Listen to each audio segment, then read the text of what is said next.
Bumalik na sa kanilang bahay ang ilang residente sa Roxas District sa Quezon City na lumikas kahapon dahil sa matinding pagbaha. May ulat on the spot si Julius Segovia. Julius? Rafi, pabugso-bugso pa rin yung buhos ng ulan sa bahaging ito ng Barangay Roxas District. Dito pa rin yan sa Quezon City. Pero kung ikukumpara kahapon, medyo mas maaliwalas na ang panahon ngayon. Malaki na rin yung ibinaba ng tubig sa tulay dito nga sa Lagarian Creek. Pero Rafi, hindi pa rin possible sa mga light vehicles yung pababang bahagi ng tulay. Yung papunta na ng E. Rodriguez na ang lusot mo nga ay sa St. Luke's Medical Center. Rafi, sinamantala naman ng ilan nating kababayan yung pagkakataon para mga lakal. Dahil tambak yung basura doon na sa bahagi nga ng Lagarian Creek, ayon nga sa kanila dahil nga hindi sila nakapagtrabaho nitong mga nakalipas na araw, mangangalakal na lang sila at dadalhin nila sa junk shop para nang sagay na meron doon silang pangkain man lamang. Pumupa na rin naman, Rafi, ang baha sa ilang bahagi ng Roxas District, dito pa rin nga sa Quezon City, pero may mga ilan pa rin bahagi partikular doon sa mababang lugaran ng Gumamela Street, ang lampas tao pa rin yung baha. Pero ang nakalulungkot, Rafi, may ilang mga residente na nagtangka pa rin na bumalik doon sa kanilang mga lugar dahil ayon nga sa kanila, gusto raw nilang matiyak kung yung bang kanilang mga bahay nasa sa ayos pa raw ba at kailangan na rin doon nilang linisin dahil may mga ilang areas naman na, Rafi, doon sa barangay na medyo humupa na nga yung baha. Pero nagbabala pa rin yung mga barangay officials sa mga residente na maging alerto na kahit nga raw sinasabi nila na tansyado naman nila kung tataas yung tubig doon sa ilog, sana raw wag nang magbaka sakali pa, lalo pat baka mabulaga na naman sila gaya nga nang nangyari kahapon dahil wala namang bagyo pero malakas yung buhos ng ulan. Sa kasulukuyan, Rafi, may 1,000 residente yung nanunuluyan sa simbahan na nasisilbing evacuation center. Kanina nga, naging saksi tayo kung paano sila mag-agawan ng mga pagkain sa tuwing may darating na tulong mula sa ilang pribadong sektor.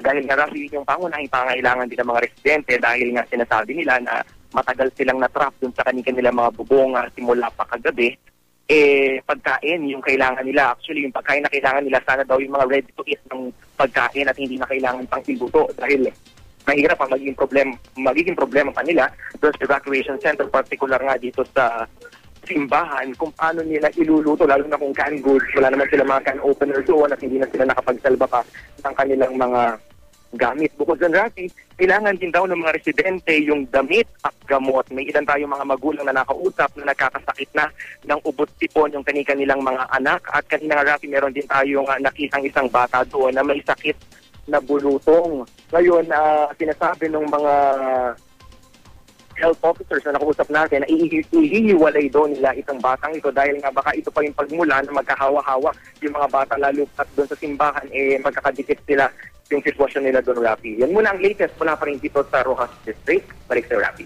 Julius, interesado ako doon sa kotse na nalubog kahapon na ginawa pa nating batayan doon sa level ng tubig. Wala na ba doon sa lugar na yon? Actually, Rafi, nandun pa rin yung kotse, pero kita mo na yung kabuuan ng kotse dahil nga bumaba na yung tubig sa bahaging yun ng Lagarian Creek. Pero kanina, nagtanong-tanong tayo sa area, wala pa rin yung may-ari ng kotse. Ayun doon sa ilang mga residenteng nakausap natin. Ito daw ay iniwan lang pala nung may-ari dahil nga nung parang nabulaga na siya, na sobrang taas na yung tubig doon sa may tulay na yun, iniwan na lang yung sasakyan at iniligtas yung kanyang sarili, Rafi. So, Julius, hindi tiga roon yung may-ari ng sasakyan na yon? Binabanggit ng isang residente na nakausap natin na mukhang taga Project 7 daw, itong may-ari ng kotse na background na natin kahapon dun sa live coverage natin. Hindi mismo dito sa Roxas District nakatira itong may-ari ng sasakyan ito, Rafi. Nababanggit natin yan, Julius, kasi kung maagang makukuha yan ay pwede pang maisalba yan at maayos pa. Pero kapag nagtagal yung kotse na yan dyan, ay talagang hindi na maayos yung makina niyan, Julius. Meron pa bang ibang mga sasakyan na nabalahaw pero natanggal na nung kanilang mga may-ari, Julius, na yung nakita? Doon sa area, dyan mismo sa Lagarian Creek, yun lang yung sasakyan na nakita natin na nabalahaw. Pero kanina, dahil nga, kumbaga parang wala na yung tubig, kumbaga hindi na siya nagpanagupay, hindi gaya kahapon ng sitwasyon, hindi mo na maaaninag yung tulay. Pero ngayon, maaaninag mo na yung tulay. Pero dahil may mababang area pa doon sa Lagarian Creek, yun yung hindi pa passable. Pero kanina, Rafi, naging saksi tayo na meron pang ilang mga motorista na nagtangka pa rin na tuungin yung area na yun. Kaya may ilang motor na tumire Pero yung mga sasakyan, gaya ng mga 4x4, kinakaya naman ng kanilang mga makina, Rafi. Pero Julius, may mga umaalalay ba? Kasi sa pagkakaalam natin, katabing-katabi niya yung creek na yan. Kapag nagkamali yung driver, baka mapunta siya dun sa creek dahil meron pang tubig.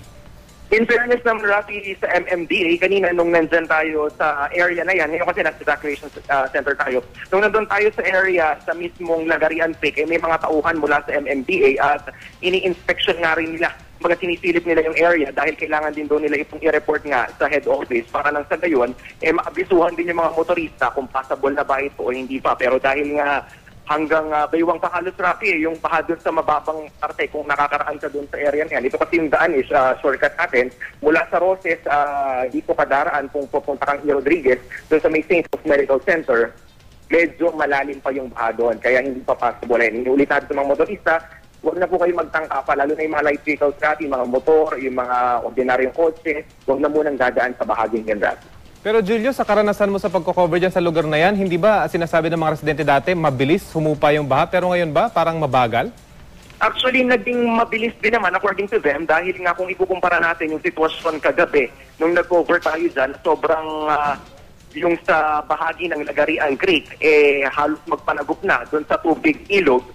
Ngayon, kita mo na yung mismong tulay. So in fairness naman, medyo humupa rin kaagad, pero ang nagiging problema, yung mababang lugar pa doon sa Gumamela Street na talagang naapektuhan ng masamang panahon dahil hanggang sa mga oras na ito, lampas tao pa rin daw yung baha doon. Kaya nga patuloy pa rin yung babalangan ng mga opisyales ng barangay sa mga residente na huwag nang magtangkapang bumalik sa kanilang mga bahay, partikular yung nakatira sa mababang lugar sa Gumamela Street dahil nga nandun pa rin yung peligro, Rafi.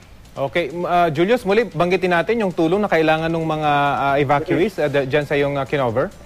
Actually, may mga ilan naman tayong nakita ng mga pribadong kumpanya sa private sector nga, pati na yung simbahan, Caritas Manila. Kanina may mga relief operations silang isinasagawa. Pero gayon man, nananawagan pa rin ng tulong yung mga kababayan natin. Higit 1,000 pamilya ito, Rafi, na kasulukuyang nasa evacuation center. Yung simbahan kasi ng barangay ang nagsisilbing temporary shelter. Kailangan sana nila ng pagkain, yung mga ready-to-eat food na raw para hindi na raw nila iluluto. Siyempre damit dahil halos lahat ng mga evacuees wala raw silang naisalbang damit dahil basang-basa nga. Pati na rin yung gamot, Rafi, dahil may mga bata na mga nagkasakit na ng ugot-sipon dahil sa masamang panahon. Rafi? Okay, maraming salamat, Julius Segovia.